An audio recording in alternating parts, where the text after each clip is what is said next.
Carrera de Locos no solo se hizo fuera del sistema, lo superó.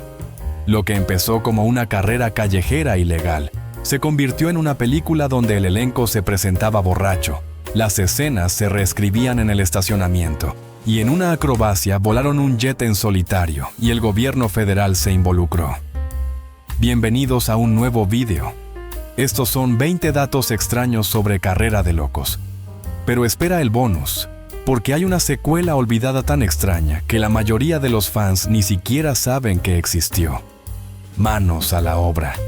Si te gusta este tipo de contenido, suscríbete a nuestro canal, es gratis. Ahora sí, comencemos. Número 1. Antes de ser una comedia, Carrera de Locos era una ola de crímenes. En 1971, el periodista automotriz Brock Yates y el legendario piloto de carreras Dan Gurney se subieron a una furgoneta Dodge modificada y cruzaron América de Nueva York a Los Ángeles en 35 horas y 54 minutos. Sin permisos, sin reglas, solo pura velocidad. Lo llamaron Cannonball Baker Sea to Shining Sea Memorial Trophy Dash, un homenaje al corredor de larga distancia Irwin Cannonball Baker, quien cruzó el país más de 140 veces a principios del siglo XX. No fue un truco publicitario, fue una protesta. Yates creó la carrera como un gran desafío a los límites de velocidad del gobierno, las regulaciones de seguridad y lo que él consideraba una guerra contra los conductores. Para 1979, se habían completado 5 carreras ilegales de Cannonball, con conductores que usaban desde Ferraris y motocicletas hasta ambulancias y coches fúnebres. Algunos usaban disfraces, otros llevaban insignias falsas. Todos arriesgaban la cárcel para raspar minutos del reloj. Y Brock Yates no había terminado. Se unió al director y especialista de acrobacias Hal Needham, coescribió un guión y convirtió la carrera en una película que era tan imprudente como la cosa real. Carrera de Locos no se inspiró en la carrera, era la carrera, con estrellas de cine reemplazando a locos. Y una vez que las cámaras rodaron, el caos solo se aceleró. Número 2. Brock Yates no solo escribió la carrera real en un guión, la condujo directamente al set. En Carrera de Locos, hace un cameo como oficial de carrera en la línea de salida.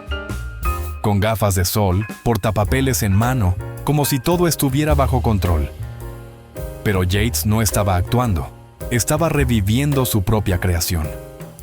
En 1971, había pilotado esa misma ambulancia Dodge a través del país durante una de las verdaderas carreras de Cannonball, con su esposa en la parte trasera y un equipo médico falso en la parte delantera. El objetivo era evadir a los policías, superar a todos los demás y demostrar que los límites de velocidad estaban hechos para romperse. Y cuando comenzó el rodaje de la versión cinematográfica, Yates no solo estaba en el guión, estaba en el set viendo a los actores parodiar un mundo en el que él realmente había vivido. Es el raro caso en el que el hombre detrás de la locura literalmente entró en su propia leyenda. Número 3. En 1980, Burt Reynolds era intocable. Recién salido de Smoke and the Bandit, era la estrella de cine más grande del mundo y no necesitaba otra película de coches. Pero su amigo Hal Needham se lo pidió. El sueldo era masivo y Reynolds pensó, ¿por qué no? Más tarde la llamó una de las peores decisiones de su carrera. Reynolds admitió que solo hizo Carrera de Locos porque quería divertirse con sus amigos. No le importaba el guión, no ensayaba mucho, apenas veía las tomas diarias. Dijo que todo el rodaje se sintió como unas vacaciones con cámaras rodando. Y después de ver el corte final, lo odió, pero al público no. Y al igual que la carrera en sí, Reynolds se dio cuenta de que a veces el caos gana, incluso cuando no estás orgulloso del viaje. Número 4. Farrah Fawcett no tenía idea de en qué tipo de película estaba. Aceptó el papel de una fotógrafa amante de la naturaleza llamada Pamela Glover, creyendo que la película era una pieza de acción de ritmo rápido con matices románticos. Estudió sus líneas, preguntó sobre la motivación del personaje, incluso planeó sus atuendos alrededor de los ritmos emocionales de la historia. Y luego se presentó en el set y vio a Dean Martin tropezar vestido como sacerdote, medio borracho, bromeando sobre el vino de la comunión. Fue entonces cuando lo entendió. Farrah admitió más tarde que no se dio cuenta de que era una comedia, hasta que la vio con una audiencia que estalló en risas durante escenas que ella pensaba que eran emotivas. En una película llena de falsedades, disfraces y caos, la única emoción real podría haber sido su confusión, y de alguna manera eso hizo que su actuación fuera aún mejor. Número 5. Esa gran ambulancia Dodge en la película no es un accesorio, no es una réplica, es la real. En 1979, Brock Yates y Hal Needham realmente condujeron ese mismo vehículo a través del país en la verdadera carrera de Cannonball, disfrazados de transporte médico de emergencia, con un paciente falso en la parte trasera. ¿Su plan? Acelerar a través de las fronteras estatales sin ser detenidos. ¿Quién detiene a una ambulancia? Funcionó en su mayoría hasta que el motor explotó a las afueras de Palm Springs y la carrera terminó con la ambulancia en una grúa. Años más tarde, trajeron la misma furgoneta al set, la limpiaron y le dieron una segunda vida como el coche de Reynolds en la película. Puede que en la pantalla pareciera un chiste, pero bajo el capó era un auténtico forajido, y eso lo hacía perfecto. Número 6. Sammy Davis Jr. fue inolvidable como el sacerdote charlatán con un problema con el juego, pero casi nunca obtuvo el papel. Originalmente, el personaje de Fender Baum fue escrito para el comediante Don Rickles, un maestro de la comedia de insultos con un timing perfecto para el tono descontrolado de Cannonball. Aceptó, fue elegido, estaba listo, y luego desapareció. Por razones aún poco claras, algunos dicen que por problemas de agenda, otros que por choques creativos, Rickles se echó atrás en el último minuto. Los productores se apresuraron y Sammy Davis Jr. intervino y, de repente, el papel se convirtió en suyo. Aportó arrogancia, energía y esa mezcla perfecta de pecado y salvación, emparejada con los monólogos de Dean Martin empapados en vino. A veces, un error de casting mata una película. En este caso la hizo. Solo quería devolver el favor que tú y el monje de chocolate nos hicieron en Ohio. Número 7. Los actores pasaron gran parte del rodaje bajo los efectos del alcohol. Dean Martin y Sammy Davis Jr. pasaron la mayor parte de su rodaje, ya sea borrachos o a punto de estarlo. Llegaban tarde, olvidaban las líneas, improvisaban escenas enteras y de alguna manera funcionaba. El director Hal Needham no lo combatió, se apoyó en ello. En una toma, Sammy supuestamente dijo una oración tan mal que tuvieron que volver a grabar el audio. Dean simplemente se rió y se sirvió otro trago. No era actuación, era el Rat Pack siendo el Rat Pack. Y en una película donde el caos reinaba, estos dos encajaban perfectamente, con vino de comunión y todo. Número 8. Roger Moore no interpretó a James Bond en Carrera de Locos. Él interpretó a un tipo que pensaba que era James Bond. Su personaje, Seymour Goldfarb Jr., conduce un Aston Martin DB5, lleva un smoking, cita clichés de espías y se presenta exactamente como cabría esperar. Más Roger Moore. Fue una parodia brillante, excepto que casi no sucede. Los verdaderos productores de Bond estaban furiosos. No podían detenerlo legalmente, pero se aseguraron de que los futuros actores de Bond estuvieran contractualmente prohibidos de parodiar el papel en otras películas. Así que, Carrera de Locos terminó siendo la última vez que 07 fue interpretado para reírse por el propio 07, y a Moore le encantó cada segundo, porque en una película tan salvaje, incluso James Bond no estaba a salvo de la locura. Número 9. No todos los choques en Carrera de Locos fueron divertidos. Durante una escena que involucraba un Aston Martin y un accidente escenificado, la especialista de acrobacias Heidi Von Bells viajaba como pasajera. El cinturón de seguridad no estaba instalado. El coche se estrelló contra un camión. Ella sobrevivió pero quedó permanentemente paralizada. Las consecuencias desataron una ola de demandas e indignación en toda la industria de los especialistas. Su caso se convirtió en un momento histórico para la seguridad en Hollywood.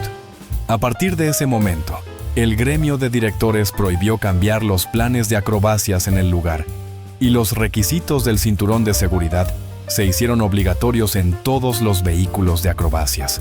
La película siguió rodando. Las risas continuaron. Pero detrás de escena, Carrera de Locos había dejado una cicatriz, una que daría forma a cómo se hacían las películas durante décadas. Número 10. Jackie Chan solo tuvo unas pocas escenas en la película.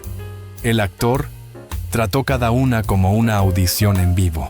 Saltaba de las paredes, se lanzaba por las ventanas y lanzaba puñetazos con la clase de precisión que dejaba a la gente asombrada en la sala de edición.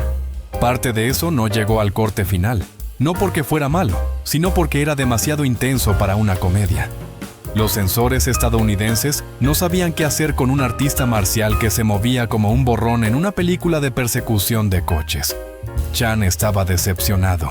Quería mostrar lo que realmente podía hacer, pero plantó una semilla, porque esas pocas escenas, censuradas y todo, presentaron a Jackie Chan al público estadounidense.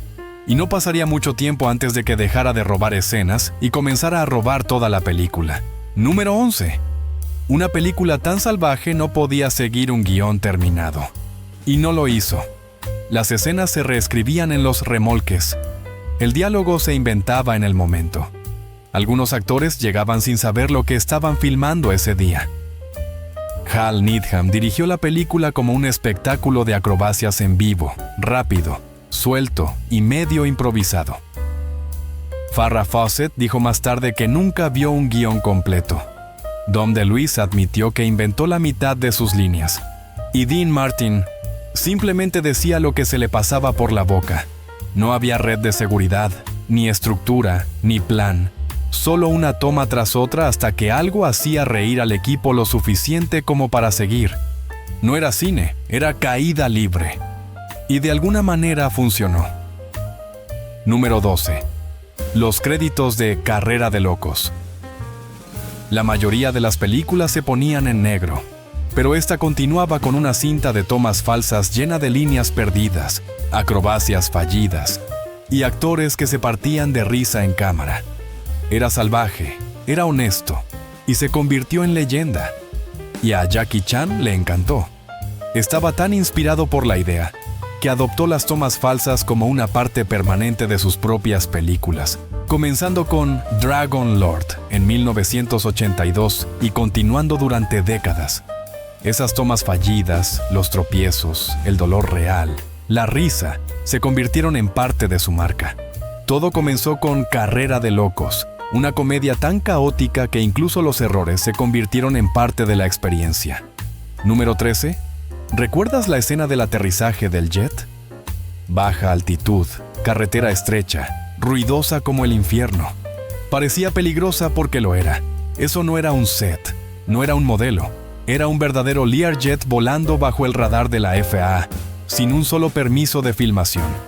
Lo lograron en una toma, apenas. Y cuando los funcionarios federales se enteraron, digamos que no fue tratado como una acrobacia. Fue tratado como un crimen. La producción fue investigada. Se emitieron advertencias. Y Hal Needham supuestamente tuvo que rogar y fanfarronear para evitar cargos. En una película llena de falsedades, ese avión era 100% real. Y también lo era el miedo de que todo terminara con alguien esposado. Número 14. Jackie Chan estaba orgulloso de hacer su debut en América en Carrera de Locos. Pero había un problema. Lo catalogaron como japonés. En la película, Chan interpreta a un corredor de alta tecnología con aparatos y habilidades en artes marciales, algo así como un ninja en un supercoche. Pero Jackie es chino, y para él, esa diferencia importaba profundamente. Más tarde dijo que ser etiquetado incorrectamente no solo era un acto de pereza, era irrespetuoso. Aún así, interpretó el papel con energía y precisión. Hizo sus propias acrobacias, acertó en cada marca, entregó un timing cómico sin decir mucho en absoluto. Pero detrás de escena, estaba frustrado y decidido a algún día hacerlo a su manera. Ese día llegaría. Pero por ahora, Jackie Chan solo estaba empezando, incluso si Hollywood todavía no sabía quién era realmente. Número 15. No solo el avión llamó la atención. Durante un tiroteo en el centro de Las Vegas, el equipo escenificó una salvaje escena de persecución.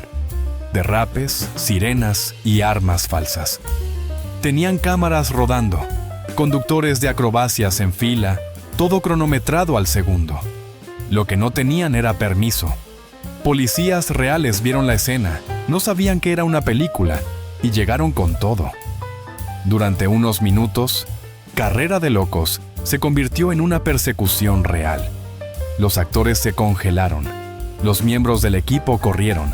Alguien gritó, ¡corten!, pero ya era demasiado tarde. Después de un tenso enfrentamiento y muchas explicaciones, los policías los dejaron ir. Sin arrestos, pero con una gran advertencia. No vuelvan a hacer eso. Hal Needham sonrió y siguió rodando. En fin. Número 16. Toda comedia tiene tomas falsas, pero Dom DeLuise no esperó a los créditos. Se echaba a reír constantemente como Capitán Caos. Se suponía que DeLuise era un compañero, pero robaba cada escena al desmoronarse durante ellas. Se rompía a mitad de la línea, jadeaba por aire, se colapsaba en risitas mientras Burt Reynolds ponía los ojos en blanco a su lado. Hal Needham se rindió al intentar volver a grabar. Mantuvo las tomas en las que Dom se partía de risa porque eran más divertidas así. Se puede ver en la película, no está actuando. Es solo un hombre que no puede creer con lo que se está saliendo con la suya. Y de alguna manera, esa alegría pura e improvisada se convirtió en el corazón de la película. Número 17. Para algunos fans, Carrera de Locos fue más que una película. Fue un recuerdo que esperaba ser reproducido años más tarde en una máquina de arcade. En 1986, el diseñador de juegos japonés Yu Suzuki vio la película y no solo vio coches, vio libertad, la carretera abierta, el sol en tus ojos. Esa sensación de superar todo. Así que creó OutRun, un juego que se sentía más como un sueño que como una carrera. No estabas persiguiendo trofeos, estabas persiguiendo la evasión. Sin enemigos, sin vueltas, solo un Ferrari rojo, una hermosa pasajera y una carretera interminable que se extiende hacia el horizonte. Si alguna vez lo jugaste, con las manos en el volante de plástico, la música a todo volumen, lo recuerdas. No necesitabas instrucciones, solo conducías. Y todo comenzó con una comedia que nunca dejó de moverse. Número 18. Hay una breve escena a mitad de la película. Un policía detiene un Lamborghini a alta velocidad. No es gran cosa hasta que congelas la imagen. El patrullero se parece exactamente a Burt Reynolds. Y hay una razón. No es Burt. Es Roy Tatum, su doble de acción de toda la vida, que se parecía tanto a él que incluso el elenco se confundía. Tatum originalmente solo estaba visitando el set hasta que a alguien se le ocurrió la idea. ¿Por qué no ponerlo en la película? Se metió, se puso el uniforme y terminó en uno de los huevos de Pascua más divertidos de la película.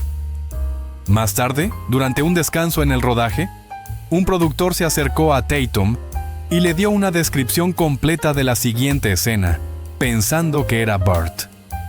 Tatum asintió, sonrió y lo dejó seguir hablando. En una película llena de cambios de vestuario e identidades falsas, esta también sucedió fuera de cámara. Número 19. La mayoría de los directores protegen sus sets. Hal Needham tiró el suyo al tráfico. El elegante Ferrari 308 GTS rojo, conducido por Dean Martin y Sammy Davis Jr., no era solo un coche de película. Era el coche personal de Hal, el coche de un verdadero especialista, afinado, amado y rápido. Entregó las llaves sin dudarlo, sin exención de seguro, sin coche de reserva en espera, Solo no lo choquéis, les dijo a los actores. Casi lo hacen. Los neumáticos quemados, las puertas raspadas. Una escena se quedó a centímetros de una barandilla. Pero Hal nunca lo detuvo, porque Cannonball no se trataba de fingir la carrera, se trataba de vivirla. Y en una producción donde incluso los accesorios eran reales, nada se sentía más honesto que un director apostando sus propias ruedas por el caos. Número 20.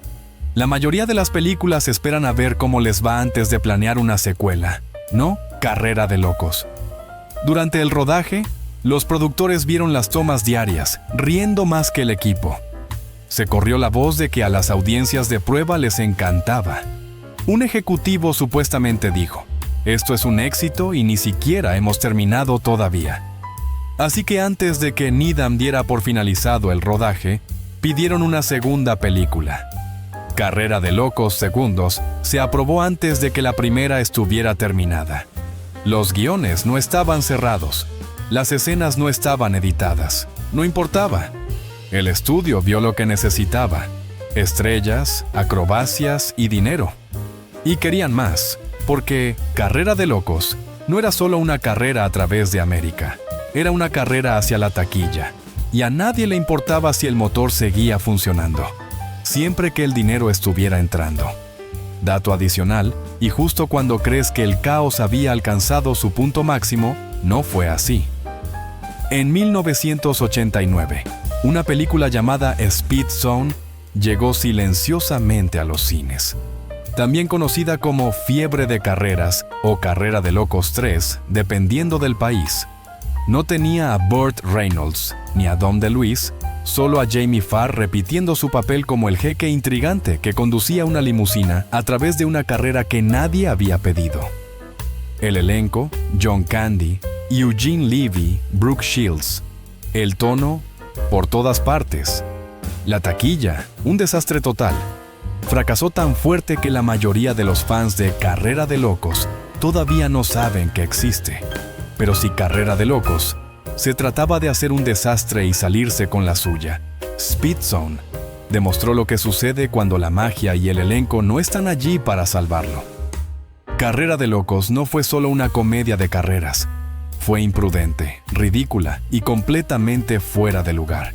Y es exactamente por eso que llegó a la meta como un clásico de culto. Llegamos al final de este video. Comenta en los comentarios, dale like al video, suscríbete y activa la campanita para disfrutar de próximos videos como este. ¡Hasta la próxima!